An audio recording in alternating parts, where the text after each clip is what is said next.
네, 오늘 하나님께서 우리에게 주시는 말씀은 빌립보서 4장 8절과 9절의 말씀이 되겠습니다. 빌립보서 4장 8절과 9절의 말씀, 제가 진 성경에 322면 우리 8절 9절 우리 같이 합독하겠습니다. 끝으로 형제들아, 무엇이든지 참되며 무엇이든지 경건하며 무엇이든지 옳으며 무엇이든지 정결하며 무엇이든지 사랑받을 만하며 무엇이든지 칭찬받을 만하며 무슨 덕이 있든지 무슨 기림이 있든지 이것들을 생각하라. 너희는 내게 배우고 받고 듣고 본 바를 행하라. 그리하면 평강의 하나님이 너희와 함께 계시리라. 아멘. 네, 이제 심은진 목사님 생각하는 신앙 말씀 전하실 때 큰 은혜 임하시기 바랍니다.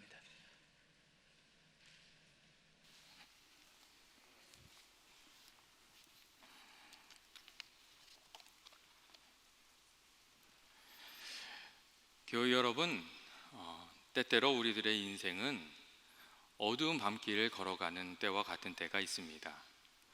모호한 것들과 불확실한 것들로 가득하게 느껴지는 그런 시간들이 있습니다.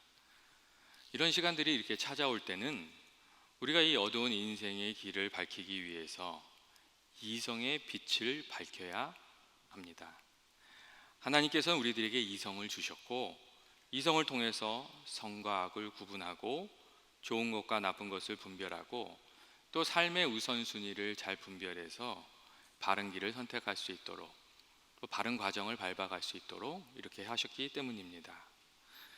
오늘 성경 말씀을 보면 사도 바울이 빌립보 교인들에게 끝으로 형제들아, 무엇이든지 참되며 경건하며 옳으며 정결하며 사랑받을 만하며 무슨 덕이 있든지 무슨 기름이 있든지 이것들을 생각하라, 이렇게 말씀하고 계시는데, 여기서 이것들을 생각하라는 말씀의 의미는 이성의 등불을 밝혀 나아갈 길을 분명히 하라는 그런 의미입니다. 여러분, 신앙이 무엇입니까? 신앙은 우리가 가지고 있는 전 인격으로 하나님께 나아가서 하나님을 섬기는 것입니다. 그래서 신앙에는 이성적인 차원도 있고 감정적인 차원도 있고 또 실천적인 차원이 있습니다. 그리고 이 세 가지 차원이 서로 균형을 이룰 때 우리는 건강한 신앙이다, 그렇게 이야기를 합니다. 그리고 반대로 이 세 가지 차원이 이렇게 균형을 이루지 못하고 어느 한쪽에 치우치게 되면 좀 신앙생활에 문제가 있다, 이렇게 평가를 하게 됩니다.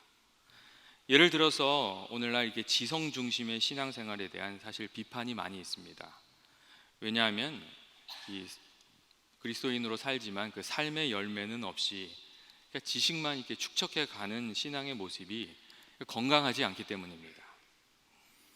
하지만 또 어떤 다른 측면에서 올바른 지식 없이 감정만 뜨겁고 열심만 가득한 것도 마찬가지로 건강한 신앙생활이라 이렇게 말하기가 어렵습니다. 지성과 열정이 지성과 이 실천이 같이 가지 않으면 맹목적인 신앙인의 모습으로 신앙이 변질될 그 가능성이 아주 많이 있기 때문입니다. 때때로 이 분별 없는 실천도 문제가 될 때가 많이 있습니다.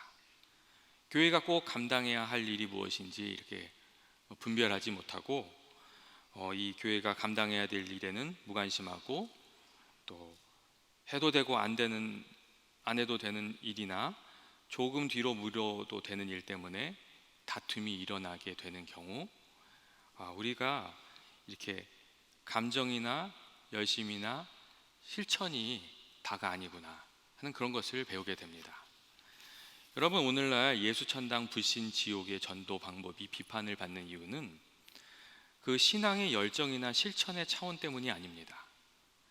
믿지 않는 사람들의 마음의 문을 여는 일에 그 방법이 그렇게 도움이 되지 않고 지혜롭지 못한 방법이기 때문입니다.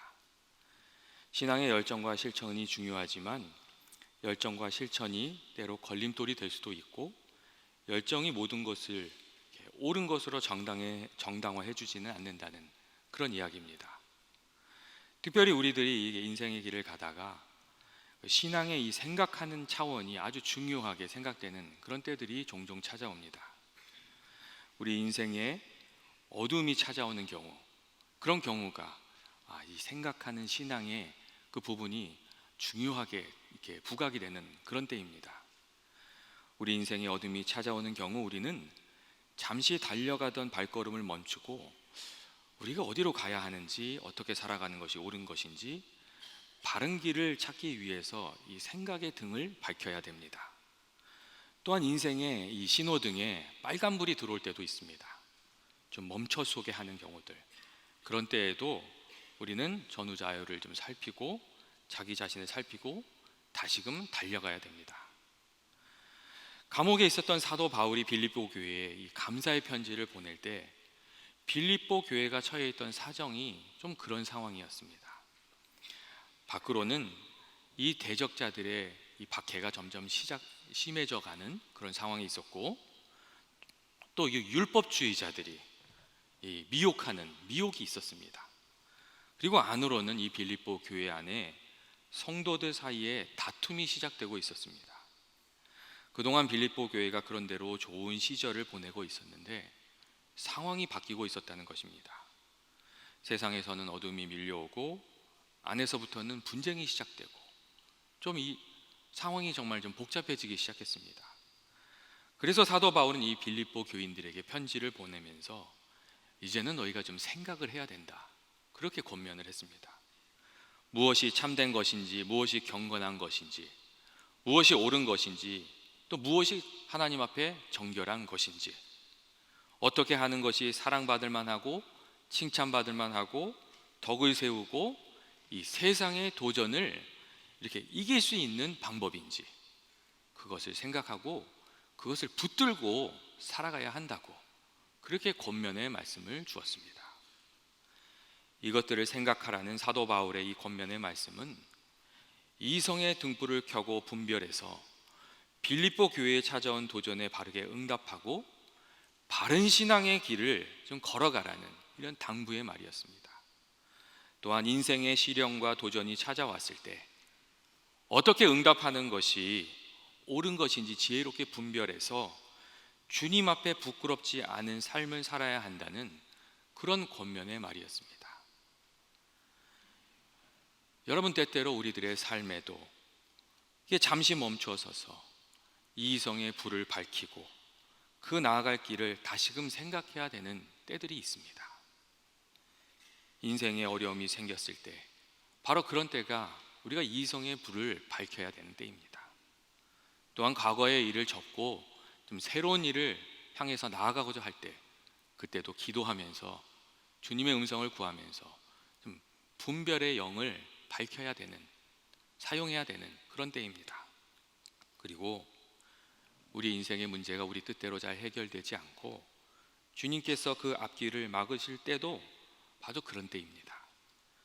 그런 때가 찾아오면 우리가 발걸음을 멈추고 기도하며 주님의 뜻을 구하며 생각하는 시간을 가져야 됩니다. 우리가 이렇게 하나님께 우리들의 시간을 드리면서 또 주님의 그 음성을 기다리면, 인도하심을 구하면 하나님께서 우리들을 긍휼히 여기셔서 우리들의 마음에 성령의 조명하심을 비춰주시고 나아갈 길을 인도해 주시기 때문입니다. 살아가는 경우는 여러분, 또한 우리가 이 어두운 인생길을 가는 동안 길을 잃어버리지 않고 또 주님의 인도하심 가운데 거하기 위해서 우리가 늘 생각해야 될 것들도 있습니다. 첫째로 우리가 늘 생각해야 될 것은 하나님이 소망이시고 하나님이 하셔야 한다는 점입니다. 우리 인생에 문제가 있는데 그 문제를 우리가 해결할 수가 있는 게 아니고 하나님이 해주셔야 된다. 이것을 아주 확실히 생각하고 있어야 됩니다. 여러분, 우리들의 참된 소망은 우리들의 지혜와 능력과 힘에 있는 것이 아니라 하나님께 있습니다. 여러분, 이것을 우리가 확실하게 알고 있어야 되고 또 하나님이 일하실 수 있도록 우리가 하나님께 우리 자신을 내어드리는 일들이 필요합니다. 그게 사실 신앙의 길입니다. 신앙생활 하면서도 가끔 이 일을 잘 못하시는 분이 있습니다. 예를 들어서 하나님이 감독이시고 우리가 선수로 뛰어야 되는데 하나님께 감독의 자리를 내어드리기를 주저하는 경우가 있다는 것입니다. 성경 말씀을 읽어서 그 안에 진리를 발견하고 그 진리를 우리들의 삶에 적용해서 우리들의 삶을 바꿔내는 것, 이것은 아주 중요한 일입니다. 사실 우리들의 삶은 그렇게 좀 바뀝니다. 그런데 이게 중요합니다. 하나님께 주도권을 내어드리지 않고 내가 여전히 주인이 돼서 그냥 성경 말씀만 이렇게 공부하고 거기서 원리 몇 개를 뽑아내서 내 인생을 바꾸어 내려고 하면 판판이 깨지게 된다는 점입니다. 여러분, 이것은 아주 작은 차이지만 아주 중요한 것입니다. 우리의 마음의 중심에 하나님이 주인이 되시고 그분이 온전히 일하시게끔 우리가 우리 자신을 드려야 우리 인생의 문제가 해결되고 그때 하나님의 인도하심을 받게 되고 어두운 인생길 가는 동안에 길을 잃지 않게 된다는 것. 여러분, 이것이 아주 중요한 겁니다. 우리가 예수님을 믿고 하나님을 섬기면서도 인도하심을 잘 경험하지 못하는 이유는 우리가 온전히 우리 자신 하나님께 내어놓지 못하기 때문입니다. 한쪽으로는 주저하는 마음이 있기 때문입니다. 하나님의 뜻을 온전히 구하고 그 뜻에 순종하려고 하지 않고 아직도 여전히 내 인생의 주인이 내가 돼서 내가 하고 싶은 일 방식대로 일을 하고 내가 가고 싶은 대로 길을 가고 그렇게 하기 때문에 하나님께서 일할 여지를 없애고 하나님의 은혜를 경험하지 못하게 된다는 것입니다. 여러분, 누가 일을 해야 되는 겁니까? 누가 사람의 마음을 바꿀 수가 있습니까? 누가 상황을 변화시킬 수 있습니까? 하나님이 바꾸신다는 것, 하나님이 일하셔야 된다는 것, 그것을 우리가 아주 분명히 깊이 생각해야 됩니다. 두 번째로 우리가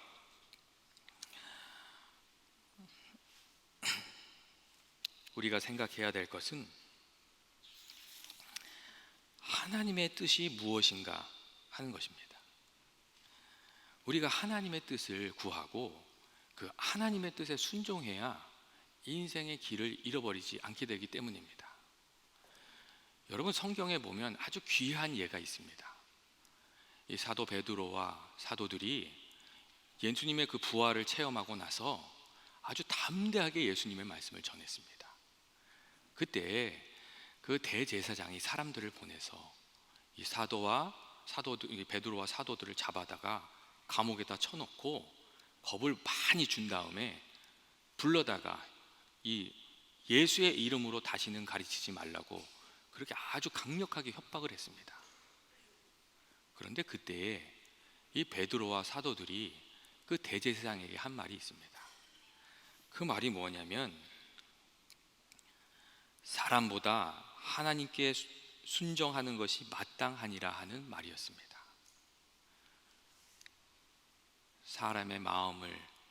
사람들의 이야기에 마음을 쓰지 않고 하나님이 기뻐하시는 뜻을 따랐기에 그들이 그 위기의 상황 속에도 흔들리지 않고 자기 길을 걸어갈 수 있었다는 그런 이야기입니다. 갈라디아서를 보면 사도 바울도 그런 이야기를 하는 것을 읽을 수가 있습니다. 이제 내가 사람들에게 좋게 하랴, 하나님께 좋게 하랴, 사람들에게 기쁨을 구하랴, 내가 지금까지 사람들의 기쁨을 구했다면 그리스도의 종이 아니다. 그런 이야기가 있습니다.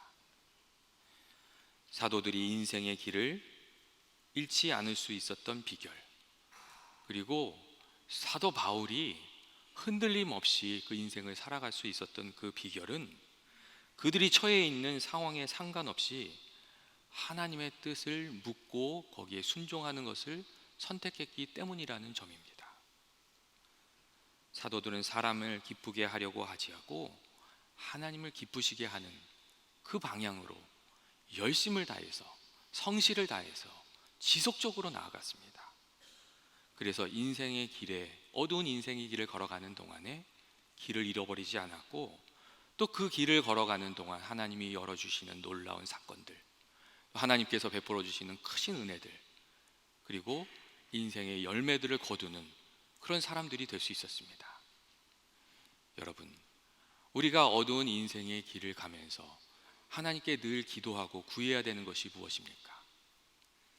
우리 인생의 문제들을 들고 가서 하나님 앞에 나아가서 하나님께 구해야 되는 것이 무엇입니까? 그것은 하나님이 기뻐하시는 뜻입니다. 내가 원하는 소망, 내가 바라는 것을 구하는 것이 아니라 하나님이 기뻐하시는 그 뜻을 구할 때 하나님께서 인생의 길을 열어주시고 우리가 어떻게 살아야 하는지, 어디로 가야 하는지 하나님께서 가르쳐 주신다는 것입니다. 여러분, 제가 예전에 제가 아주 아는 그 가까운 분의 아버지의 이야기를 들은 적이 있습니다. 그 아버지가 아주 큰 사업을 하셨는데 그 사업에 실패하셔서 살고 있던 집이 가압류를 당하고 곳곳에 빨간 딱지가 붙었습니다. 이 아들 내는 분이 괴로운 마음에 이렇게 잠이 들었다가 화장실에 가려고 일어났는데 아버지의 방에 불이 이렇게 환하게 켜 있더랍니다. 그래서 혹시 아버지가 이렇게 마음이 괴로워서 밤을 지새우시는 것은 아닌지 걱정스러운 마음으로 이렇게 아버지의 방에 가서 살짝 열려 있는 그 문틈으로 아버지의 방을 들여다보았더니 아버지께서 언제나 그랬던 것처럼 단정하게 앉아서 기도하면서 책을 읽고 계시더라는 것이었습니다. 그리고 그 흔들림이 없는 모습을 보고 아버지가 믿어지면서 그 마음에 평안이 찾아와서 잠을 잘 잘 수가 있었답니다. 그런데 며칠 후에 목사님들이 그 집에 신방을 왔는데 아버지께서 아주 놀라운 이야기를 하셨다고 그분이 이야기를 하셨습니다. 이 아버지께서 목사님들한테 하신 얘기가 뭐였냐면 이런 얘기였습니다. 사람들은 이제 당신이 다 망해서 불행할 거라고 이렇게 얘기하는데 목사님, 사실 저는 근데 그렇지가 않습니다. 지금까지 저는 돈을 벌고 재산을 모으는 것을 즐거움으로 알고 그것을 행복으로 알고 살았습니다. 그런데 이제부터는 나 때문에 피해를 입은 사람들에게 빚을 갚는 일을 즐거움으로 알고 좀 살아볼 생각입니다. 이런 이야기를 목사님들한테 하시는 거였습니다.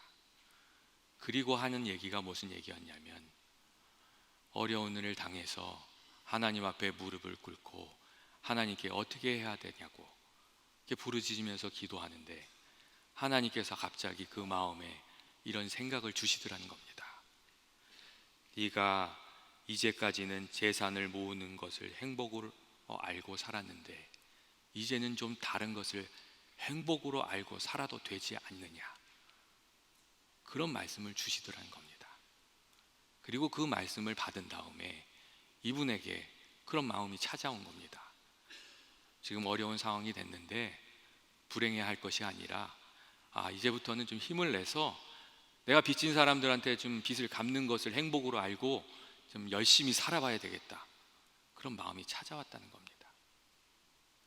하나님이 기뻐하시는 뜻을 물으며 하나님께 나아갔더니 하나님께서 정말 하나님이 원하시는 것을 알도록 그렇게 깨달음을 주셨다는 그런 이야기였습니다. 사랑하는 교우 여러분, 우리가 때때로 하나님의 뜻을 구하는 것을 주저할 때가 있습니다.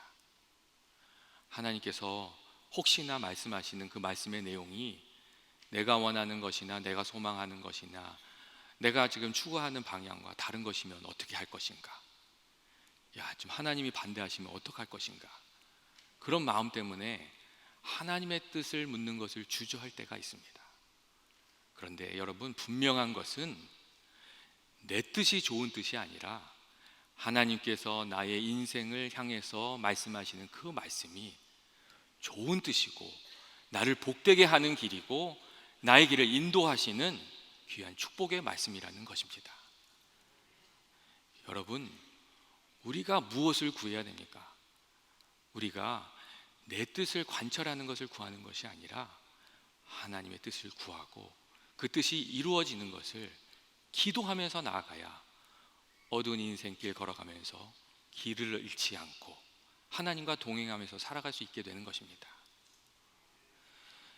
여러분, 그리고 마지막으로 우리가 어두운 인생길을 걸어가면서 그 가운데 길을 잃어버리지 않기 위해 생각해야 될 것은 하나님께서 확실히 우리를 도우실 것이라는 믿음과 하나님께서 우리에게 주신 소명입니다. 여러분, 우리가 이 믿음을 가지고 우리에게 주신 하나님의 그 소명을 생각하면서 나아가면 좀 시행착오를 겪더라도 인생의 행로를 놓치지 않고 용기를 내서 앞으로 나아갈 수가 있습니다. 사실 우리들은 많은 경우 시행착오를 겪으며 앞으로 나아갑니다. 이 시행착오를 피할 수 있는 사람은 이 세상에 아무도 없습니다. 그래서 어떻게 생각하면 시행착오를 좀 즐기는 것이 현명한 선택입니다. 한 번도 실패를 하지 않겠다는 마음보다는 하나님이 기뻐하시는 뜻과 그 소명을 붙들고 올바른 방향으로 끊임없이 나아가겠다 하는 마음이, 그 선택이 훨씬 지혜로운 것입니다. 그리고 우리가 이 소명을 붙들고 있으면 나아갈 길이 밝혀지고 또 흔들림 없이 나아갈 수가 있습니다. 여러분, 우리가 하나님의 부르심을 받았는데 하나님께서 우리에게 원하시는 뜻은 무엇이고 우리에게 주신 소명은 무엇입니까? 내가 한 가정의 가장으로 살아가고 또 한 집안의 그 어머니로 살아가는데 부르심을 받는데 하나님께서 그 부르실 때 그 소명이 무엇이냐고 합니다. 우리가 이 소명을 확실히 붙들면 흔들림 없이 살아갈 수가 있습니다. 교회의 일도 그렇습니다. 하나님께서 이 연합교회를 세워주셨는데 하나님께서 이 연합교회를 세우신 그 하나님의 뜻이 무엇인지 우리 연합교회 교인들이 확실히 그것을 붙들기만 한다면 어떤 문제가 좀 일어난다고 해서 교회가 그렇게 흔들리지 않습니다. 하나님께서 우리 교회에 주신 영혼을 구원하는 사명을 온 교우들이 확실하게 붙들고 한 마음이 돼서 그 길을 추구하면서 나아간다면 이 교회가 그렇게 큰 문제를 겪지 않게 된다는 것입니다. 언제나 문제가 일어나는 것은 주의 부르심을 잊어버리고 우리에게 맡겨주신 소명을 잃어버리고 다른 것에 마음이 팔리기 때문입니다. 다른 것으로 마음이 쏠리기 때문에 우리가 흔들리면서 그 길을 잃어버리게 되는 것입니다. 여러분, 때때로 이 소명에 이끌려서 살아가는 삶이 실패처럼 보일 때가 있습니다. 켄트라는 사람은 이런 말도 했습니다. 과정 중에 있는 것은 다 실패같이 보인다. 여러분, 어떻게 생각하십니까? 우리가 소명에 붙들려서 살아갈 때 그 과정이 실패처럼 보이는 경우들이 실제로 많이 있습니다. 여러분, 요셉의 인생을 생각해 보면 우리가 쉽게 이해할 수가 있습니다. 요셉이 총리 대신이 되기까지 하나님의 말씀을 붙들고 살아갔던 그 모든 과정은 좀 어떻게 보면 실패처럼 보이는 것이었습니다. 하지만 말씀을 붙들고 소명에 이끌려서 살아가니 하나님께서 소명을 붙들고 살아가는 그 삶을 통해서 인생을 지키시고 하나님의 길을 밝히시고 또 하나님이 예비하셨던 그 귀한 열매를 거두게 하셨다는 그런 것입니다. 예전에 선교사님 한 분과 정치가 한 사람이 똑같은 배를 타고 고국으로 돌아왔다고 합니다. 선교사는 10년이란 시간 동안 선교지에 가서 헌신적으로 일하고 하나님을 섬기고 돌아오는 사람이었고, 이 정치가는 그 주변 나라를 이렇게 순회하고 돌아와서 그 돌아오는 그런 사람이었습니다. 그런데 배를 내릴 때 많은 사람들이 몰려들었는데 그 모든 사람들이 정치가를 향해서 이렇게 플래시를 터뜨리고 박수를 하고 환영하더라는 것입니다. 그리고 이 선교사는 쓸쓸히 혼자서 이렇게 손가방을 들고 고국으로 돌아오는 그 첫 발걸음을 떼야 됐다고 합니다. 이 선교사가 그 정치가와 그 환영하는 무리들을 보면서 하나님께 그렇게 이야기를 했다고 합니다. 하나님, 이건 좀 너무하시는 거 아닙니까? 저 사람은 저렇게 많은 사람들이 와서 환영해 주는데 저에게는 아무도 반기는 사람이 없습니다. 그런 이야기를 좀 하나님께 했다고 합니다. 그랬더니 하나님께서 그 선교사님한테 하시는 말씀이 뭐였냐면, 너는 아직 고향에 돌아온 것이 아니다. 너의 일은 아직 끝나지 않았다. 그와 같은 말씀이었다고 합니다. 아직 고향에 돌아오지 않았다는 하나님의 말씀을 듣고 이 선교사님의 마음이 다시금 평안을 되찾을 수 있었다고 합니다. 그리고 하나님께서 그에게 주신 소명을 다시 붙들고 사람들이 환영해 주지 않아도, 사람들이 반겨주지 않아도 흔들림 없이 자기 길을 걸어갈 수 있었다는 그런 이야기입니다. 여러분, 우리들의 이렇게 어두컴컴한 길을 갈 때 하나님께서 주신 그 소명에 나 자신을 헌신하면서 살아가면 흔들림 없이 살아갈 수가 있습니다. 그리고 하나님께서 그 길을 통해서 우리에게 은혜를 주시는 것입니다. 여러분, 우리가 무엇을 생각하면서 살아가야 됩니까? 우리가 믿음 생활을 하는데 무엇을 생각해야 됩니까? 하나님께서 우리 삶의 자리에 일하실 수 있도록, 하나님께서 마음껏 일하실 수 있도록 우리 자신을 내어드릴 수 있는 것, 어떻게 하면 우리 자신을 내어드릴 수 있을까? 그것을 생각해야 됩니다. 그리고 하나님의 기뻐하시는 뜻이 무엇인지, 그것을 어떻게 순종할 것인지, 우리가 그것을 생각해야 됩니다. 그리고 마지막으로 하나님께서 내게 주신 소명이 무엇인지, 하나님께서 내가 무엇을 이루기를 원하시고 계시는지, 그 하나님의 소명을 하나님께 기도하면서 간구하고 하나님이 주신 소명을 마음에 품고 살아가는 것, 그 소명에 이끌리는 삶을 우리가 생각하면서 살아가야 한다고 저는 믿습니다. 우리 연합의 모든 교우들이 하나님을 생각하는 그 신앙의 삶, 그 신앙의 삶을 열심히 달려서 하나님이 주시는 귀한 은혜 가운데 감사가 넘치는 삶을 살게 되시기를 주님의 이름으로 축원드립니다. 같이 기도하시겠습니다. 사랑과 은혜 많으신 하나님 아버지, 저희가 늘 하나님을 바라보고 하나님의 뜻을 생각하며 또 주님 주신 소명에 헌신하며 살아가기를 원합니다. 저희들의 마음에 주의 말씀과 성령을 늘 허락하여 주셔서 저희들이 하나님과 동행하며 하나님의 말씀 가운데 승리하는 인생이 되게 하여 주시옵소서. 예수님의 이름으로 기원하옵나이다.